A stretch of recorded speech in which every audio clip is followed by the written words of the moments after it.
peut-être une des choses qui préoccupe le plus l'être humain.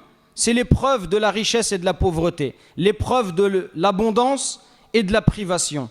Dans le Coran, il est dit, Allah Azza wa Jal nous parle des gens, comment ils comprennent l'abondance. فَأَمَّا الْإِنسَانُ إِذَا مَبْتَلَاهُ رَبُّهُ فَأَكْرَمَهُ وَنَعَّمَهُ فَيَقُولُ رَبِّي أَكْرَمَنِ.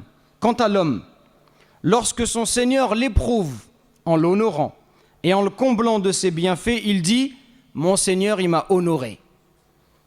En d'autres termes, celui à qui Allah il a donné des bienfaits, il se dit « Allah, il m'a honoré par ses bienfaits », c'est-à-dire Allah, il m'a donné ses bienfaits parce que je le mérite, parce que je suis une bonne personne.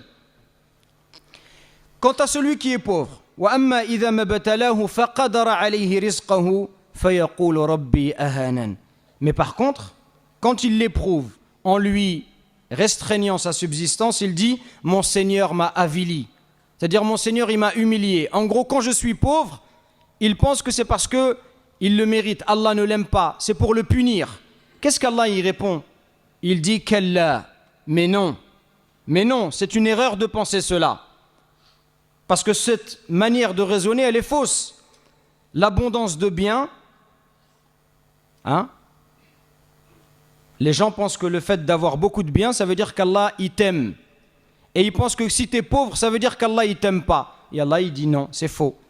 Allah, il donne à celui qu'il aime, comme il donne à celui qu'il n'aime pas. Et il peut priver celui qu'il aime, comme il peut priver celui qu'il n'aime pas. Le fait d'être riche, ça ne veut pas dire qu'Allah t'aime, et le fait d'être pauvre, ça ne veut pas dire qu'Allah te déteste.